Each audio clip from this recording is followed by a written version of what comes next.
নমস্কার, good afternoon students. তোমরা আমার স্ক্রিন শেয়ারটা আশা করছি দেখতে পাচ্ছ। এখানে কি রয়েছে? এখানে তোমাদের টপিকটা লেখা আছে।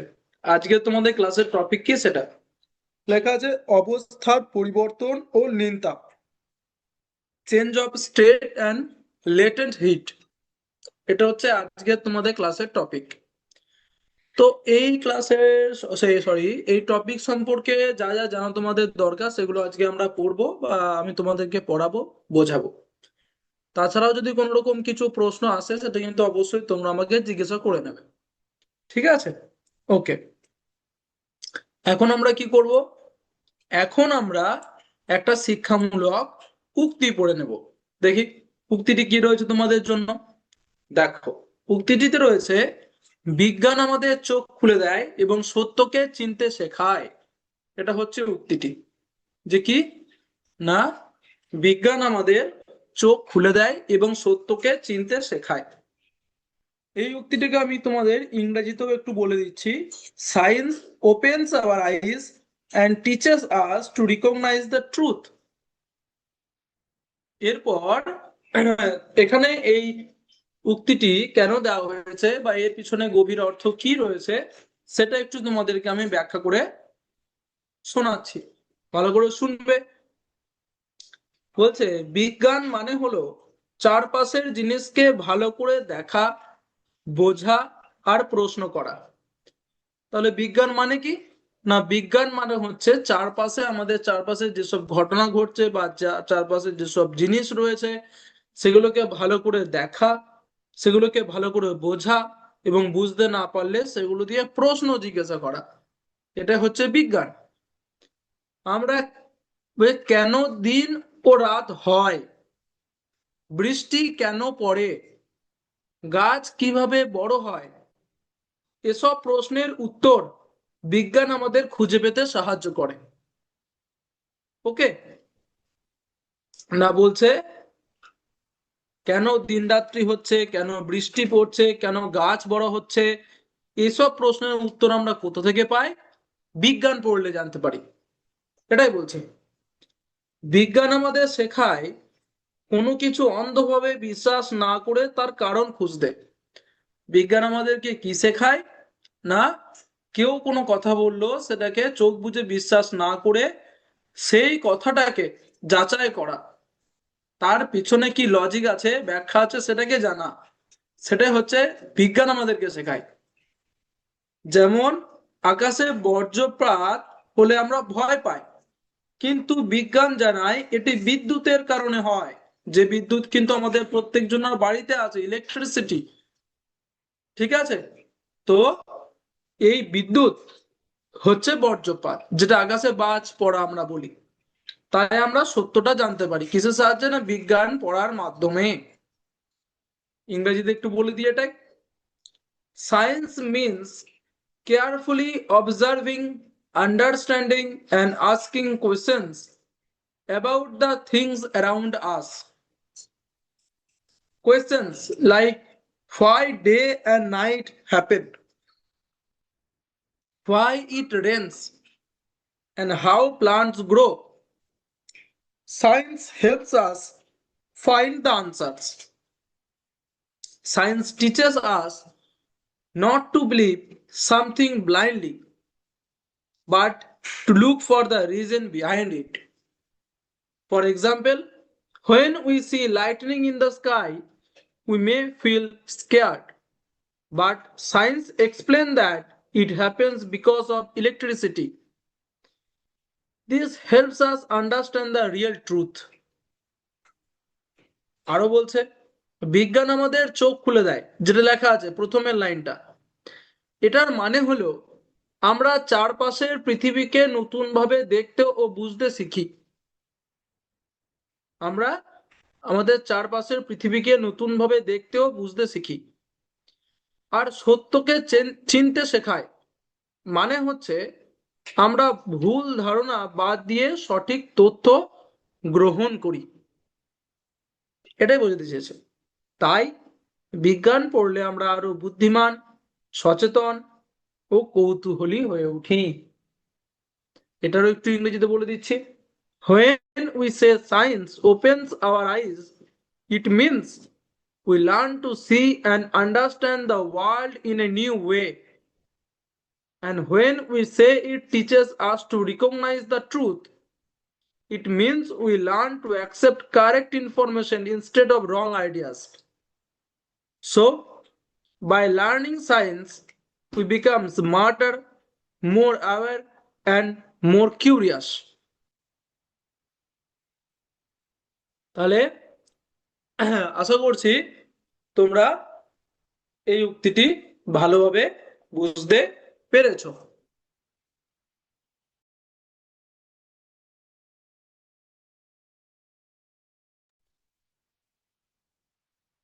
এরপরে আমরা কি করব, চলে যাব আমাদের যে মেন টপিক সেখানে।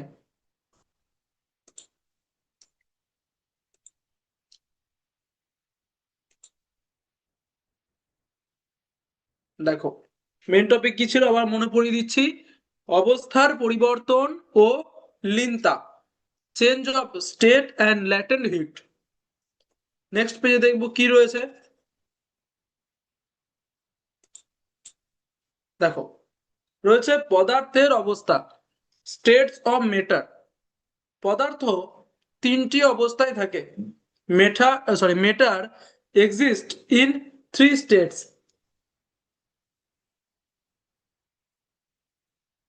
এক নম্বর কঠিন, সলিড। দু নম্বর তরল, লিকুইড। তিন নম্বর হচ্ছে গ্যাস।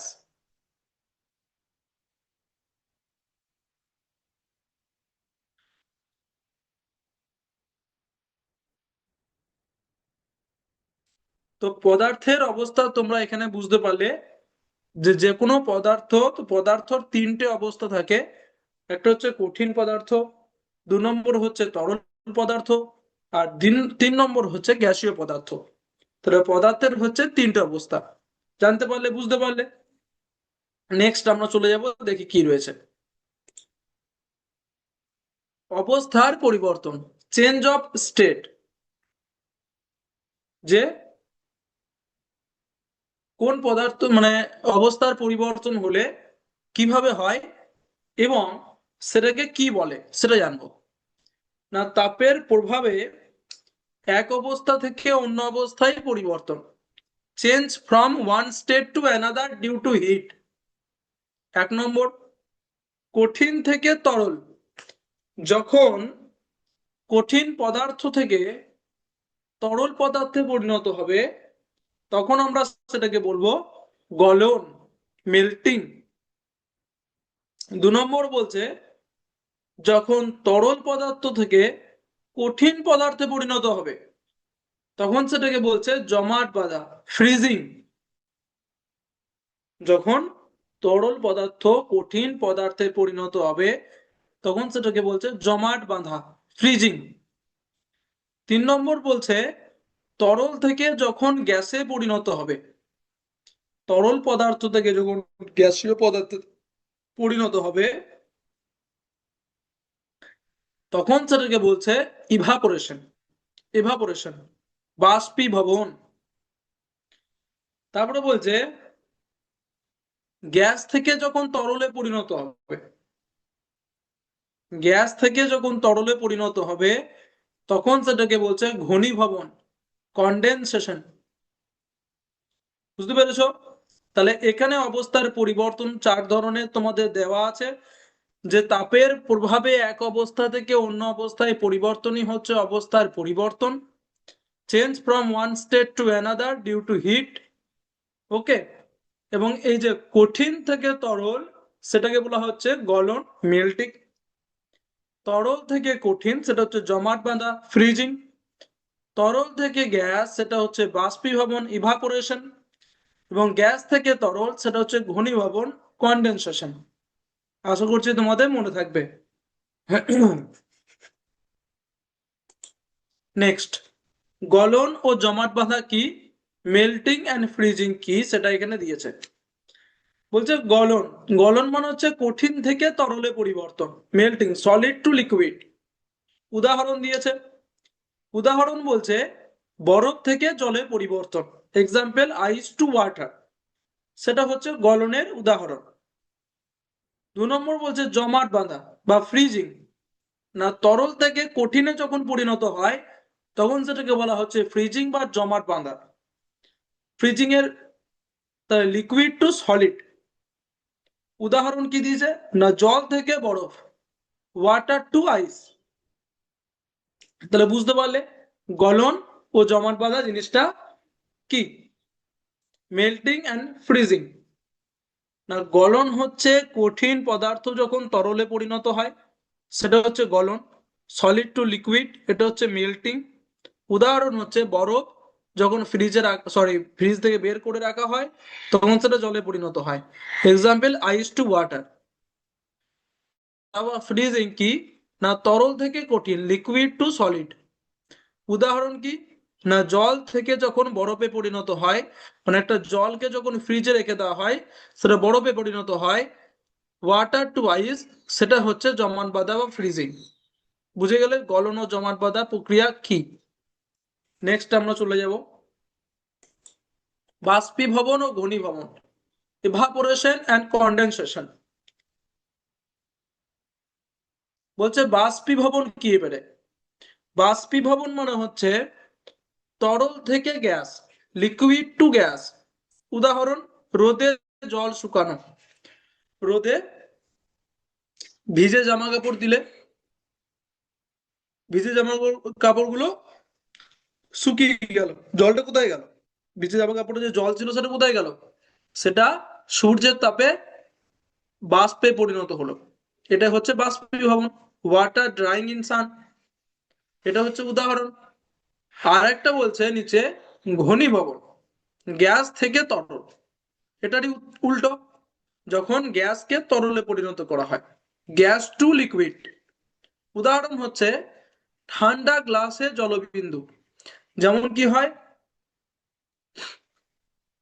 একটা কাঁচের গ্লাস নিলে বা একটা স্টিলের গ্লাস নিলে, যে কোনো গ্লাস নাও না কেন, সেখানে যদি একদম ফ্রিজ থেকে বের করা ঠান্ডা জল ঢালো, বাইরে কিন্তু কি দেখতে পাবে যে জলবিন্দু, ফুটি ফুটি ফুটি ফুটি জলের বিন্দু গ্লাসের বাইরে। এবার তুমি বলবে যে আমি তো ভেতরে জল ঢাললাম, বাইরের দিকে কি করে এলো। এটাই হচ্ছে ঘনীভবন, না বাইরে সেই ঠান্ডা জলের বাষ্পটা গ্লাসের বাইরে জমে তরলে পরিণত হয়েছে। এটা হচ্ছে water droplets on cold glass. তাহলে এখানেও দুটো জানতে পারলে বাষ্পীভবন ও ঘনীভবন কি। বাষ্পীভবন হচ্ছে তরল থেকে গ্যাসে পরিণত হওয়ার প্রক্রিয়া। উদাহরণ হচ্ছে রোদে জল শুকানো, ওয়াটার ড্রাইং ইন সান। আর ঘনীভবন হচ্ছে গ্যাস থেকে তরল, গ্যাস টু লিকুইড। উদাহরণ ঠান্ডা গ্লাসে জলবিন্দু, water droplets on cold glass. হয়ে গেল, তাহলে বুঝতে পারছো। নেক্সট দেখি কি রয়েছে। এবারে জানবো, এতক্ষণ ছিল অবস্থার পরিবর্তন, এবার আমরা চলে এলাম লিন তাপ, লেটেন্ট হিট, অবস্থার পরিবর্তনের জন্য প্রয়োজনীয় তাপ। যখন এই যে অবস্থাগুলো পরিবর্তন তোমরা জানলে, এই অবস্থার পরিবর্তনের জন্য যে তাপের প্রয়োজন হয় সেই তাপটা কি বলছে হচ্ছে লিন তাপ বা লেটেন্ট হিট।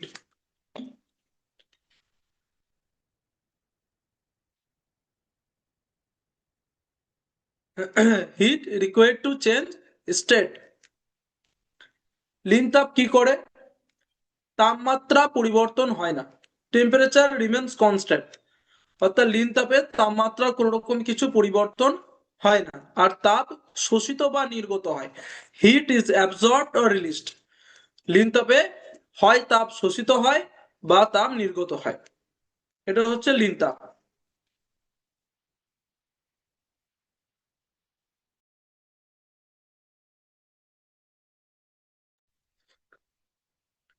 তো লিন তাপ কি না, লিন তাপ হচ্ছে অবস্থার পরিবর্তনের জন্য প্রয়োজনীয় তাপ। Heat required to change state, তাপমাত্রা পরিবর্তন হয় না, টেম্পারেচার রিমেন্স কনস্ট্যান্ট, একই থাকে তাপমাত্রা, আর তাপ শোষিত বা নির্গত হয়।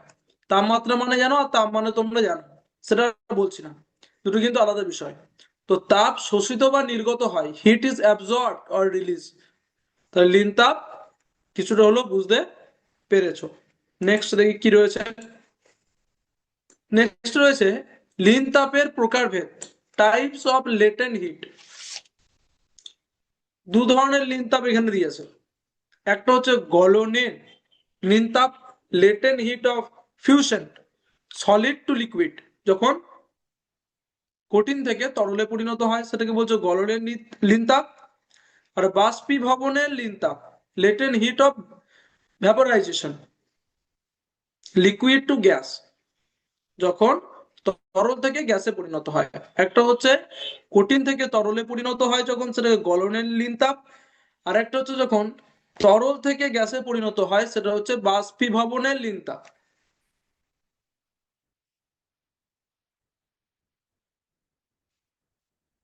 ঠিক আছে, আবার ভালো করে দেখো এবং ভালো করে বোঝার চেষ্টা করো কিন্তু ব্যাপারটা। এখানে লিন তাপ হচ্ছে দু ধরনের। একটা গলনের লিন তাপ, যেটা হচ্ছে কি হয় সলিড টু লিকুইড, মানে কঠিন পদার্থ থেকে তরল পদার্থে পরিণত হবার সময় যে তাপের প্রয়োজন হয় সেটা হচ্ছে গলনের লিন তাপ। আর যখন তরল পদার্থ থেকে গ্যাসে পরিণত হবার জন্য যে তাপের প্রয়োজন হয় সেটা হচ্ছে বাষ্পীভবনের লিন তাপ। ঠিক আছে, বুঝতে পারলে আশা করছি। লাস্ট পেজে দেখবো কিছু ইম্পর্টেন্ট পয়েন্ট দেওয়া আছে, গুরুত্বপূর্ণ বিষয়, ইম্পর্টেন্ট পয়েন্টস লেখা রয়েছে। গলন ও স্ফুটনের সময় তাপমাত্রা স্থির থাকে। Temperature remain constant during melting and boiling. গলন ও স্ফুটনের সময় তাপমাত্রা স্থির থাকে। লিন তাপ তাপমাত্রা পরিবর্তন করে না। Latent heat does not change temperature. বুঝতে পেরেছো? এটা এখানে দুটো ইম্পর্টেন্ট পয়েন্ট একটু মনে রাখতে হবে তোমাদের, যে গলন ও স্ফুটনের সময় তাপমাত্রা স্থির থাকে। আর দু নম্বর হচ্ছে লিন তাপ তাপমাত্রা পরিবর্তন করে না, তাপমাত্রা একই থাকে লিন তাপে। ঠিক আছে, কিন্তু তাপ শোষিত বা বর্জিত হয়। বুঝতে পেরেছো? আগেরটাই দেখলে। ওকে, এটা ছিল তোমাদের আজকের টপিক, ক্লাসের টপিকের মেন বিষয় যেটা, সেটা বুঝিয়ে দিলাম। আশা করছি বুঝতে পেরেছো। ওরকম কিছু সমস্যা থাকলে অবশ্যই কিন্তু জিজ্ঞাসা করবে। এরপর আমরা চলে যাব হচ্ছে কিসে না, ওয়ার্ড ওয়াল অ্যাক্টিভিটিতে, যেখানে 10টা তোমরা দেখতে পাচ্ছ এখানে বক্স আছে। এই 10টা বক্স আমি এক এক করে ওপেন করব, তোমাদেরকে প্রশ্নের উত্তরগুলো কিন্তু একটু দিতে হবে। ঠিক আছে, দেখো টপিকটা দেখো না, অবস্থার পরিবর্তন ও লিন তাপ। ঠিক আছে, তাহলে চলো শুরু করি।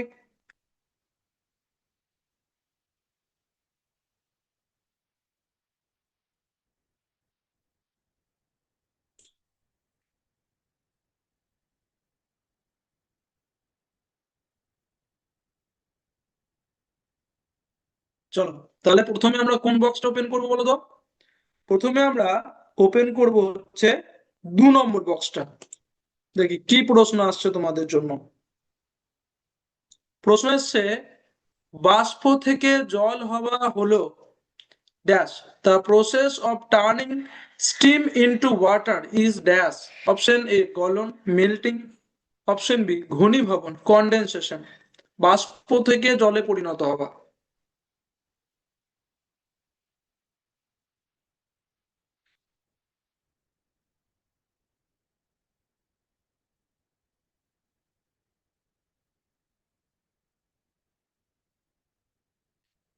বলো এটার উত্তর কি হবে? এটার উত্তর হবে অপশন বি, ঘনীভবন, কন্ডেনসেশন। একদম ঠিক।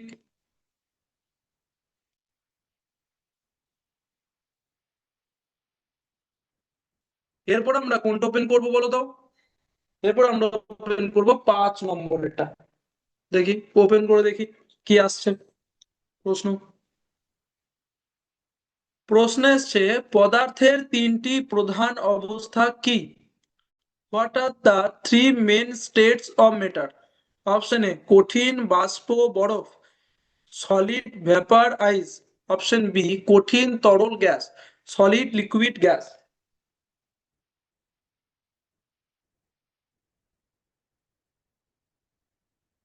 বলো কোনটা হবে এর উত্তর?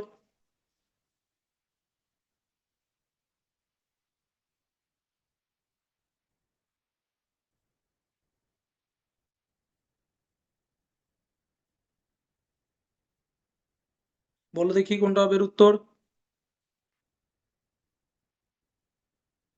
এটার উত্তর হবে অপশন বি, কঠিন, তরল, গ্যাস, সলিড, লিকুইড, গ্যাস।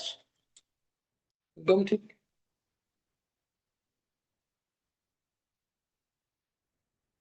এরপর কোনটা ওপেন করবো বলো তো? এরপর ওপেন করব 1 নম্বরেরটা। দেখি কি আসছে। জল ফুটতে শুরু করার পরও তার তাপমাত্রা 100 ডিগ্রি সি এর বেশি হয় না কেন? Why does the temperature of water not exist 100 degrees C even after it starts boiling? Option A, কারণ জল তাপ শোষণ করে না। অপশন বি, কারণ সমস্ত তাপ লীন তাপ হিসেবে ব্যবহৃত হয়।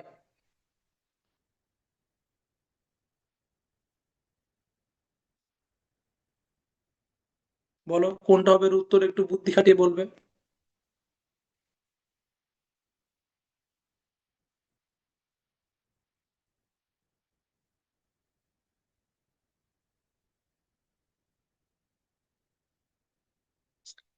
তো এটার উত্তর হচ্ছে অপশন বি, কারণ সমস্ত তাপ লীন তাপ হিসেবে ব্যবহৃত হয়। এই কারণে 100 ডিগ্রি হওয়ার পর কিন্তু আর জলের তাপমাত্রা বাড়ে না, মানে বেশি হয় না। একদম ঠিক।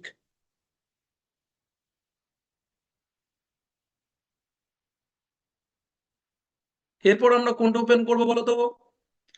এরপর ওপেন করব হচ্ছে 10 নম্বরটা। দেখি কি আসছে। বরফ গলে জল হওয়া কোন প্রক্রিয়ার উদাহরণ?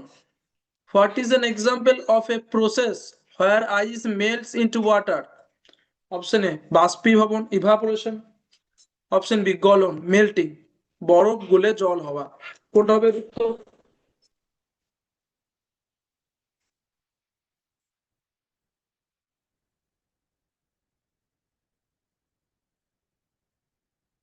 বলো দেখি, বরফ গলে জল হওয়া কোন প্রক্রিয়ার উদাহরণ? বাষ্পীভবন নাকি গলন?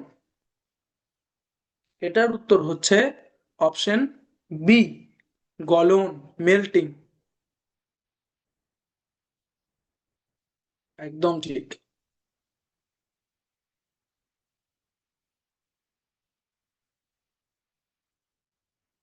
এরপর আমরা 7 নম্বরটা ওপেন করে নিই, দেখি কি আসছে। সরাসরি কঠিন থেকে গ্যাসে পরিবর্তনকে কি বলে? What is the direct change from solid to gas called? Option A গলন, মেল্টিং। Option B sublimation. বলো তো। এটা কিন্তু আমি তোমাদেরকে আজকের ক্লাসে পড়াইনি, বাট এটা আমি প্রশ্ন তো তোমাদেরকে দিয়েছি জানার জন্য, যে ডাইরেক্ট কঠিন থেকে গ্যাসে পরিবর্তনকে কি বলা হয়। তোমরা অপশন দেখে আশা করছি বুঝতে পারবে। বলো তো, গলন না সাবলিমেশন? এটার উত্তর হবে অপশন বি, সাবলিমেশন। একদম ঠিক।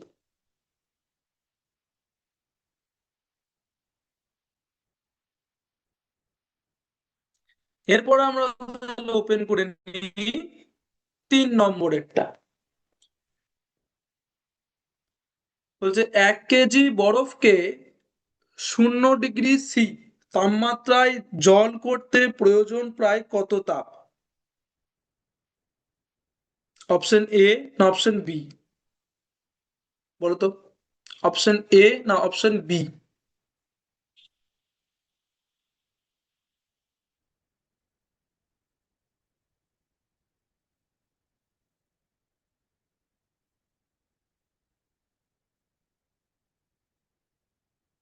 এটার উত্তর হবে অপশন বি, 3,36,000 জুল। একদম ঠিক।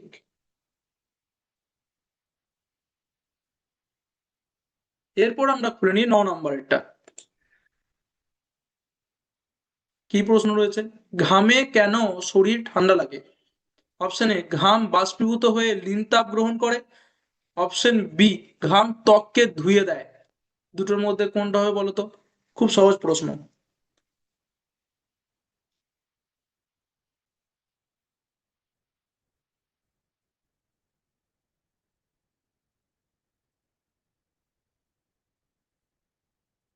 এটার উত্তর হবে অপশন এ, ঘাম বাষ্পীভূত হয়ে লিনতাপ গ্রহণ করে।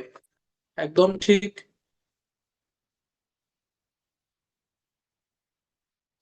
এরপর আমরা ওপেন করে নেবো 4 নম্বরটাকে। বলছে তরল থেকে গ্যাসে পরিবর্তনের প্রক্রিয়াকে কি বলে? গলন না বাষ্পীভবন? তরল থেকে গ্যাসে পরিবর্তন।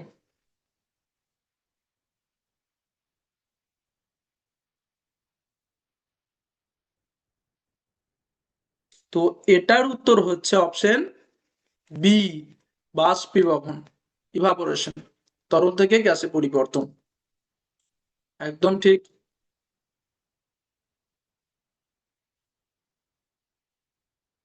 এরপর 8 নম্বরটা খুলে দেখি কি প্রশ্ন রয়েছে।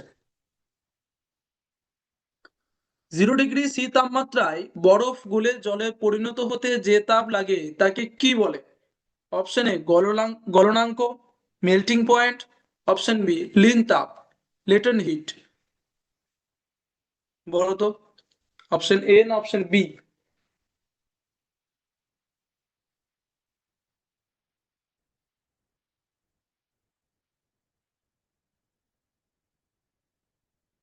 এটার উত্তর হচ্ছে অপশন বি, লিন তাপ। লিন তাপ বলে।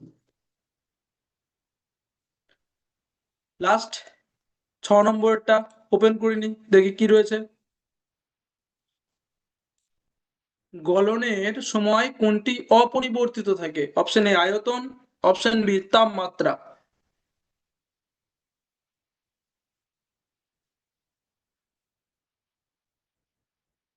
এটার উত্তর হচ্ছে অপশন বি, তাপমাত্রা, টেম্পারেচার। একদম ঠিক। তা দেখো 10টা প্রশ্নই কিন্তু শেষ, গেম কমপ্লিট। দেখি উত্তরগুলো একটু দেখে নাও।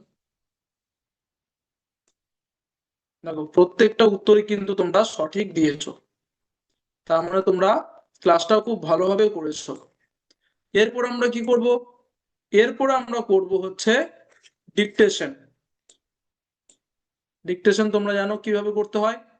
প্রথমে খাতাতে নিজের নিজের নাম লিখতে হয়, তারপরে নিজের নিজের রোল নাম্বার লিখতে হয়, এবং গ্রেড, কোন ক্লাসে পড়ো, ক্লাস 8-এ পড়ো, সেটা লিখতে হয়, এবং কোন সেকশনে পড়ো, এ না বি না সি, সেটা লিখে দিতে হয়। লিখে নাও। তারপরে 1 2 3 4 5 করে নাম্বারিং করে নাও।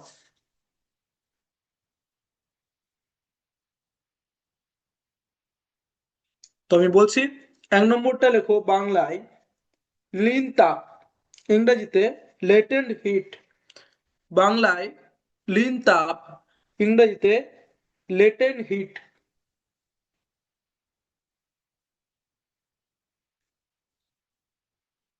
বাংলায় লিন তাপ, ইংরেজিতে লেটেন্ট হিট। 2 নম্বরটা লেখো বাংলায় গলন, ইংরেজিতে মেল্টিং। বাংলায় গলন, ইংরেজিতে মেল্টিং। বাংলায় গলন, ইংরেজিতে মেল্টিং। 3 নম্বর লেখো।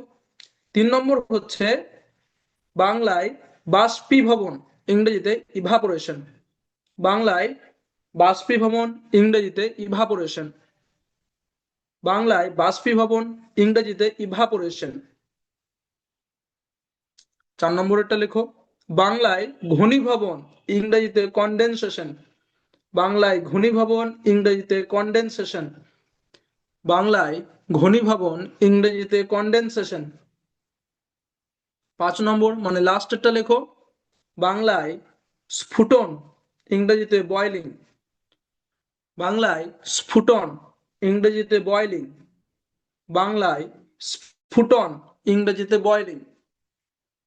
তাহলে আশা করছি পাঁচটাই তোমাদের ডিকটেশন হয়ে গেছে।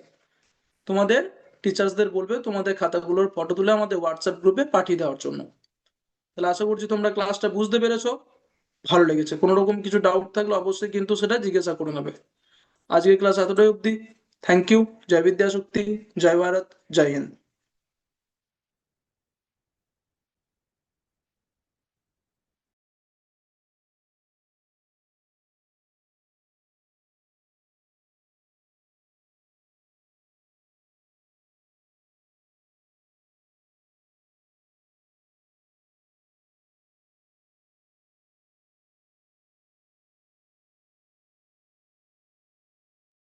Should I start the class, sir?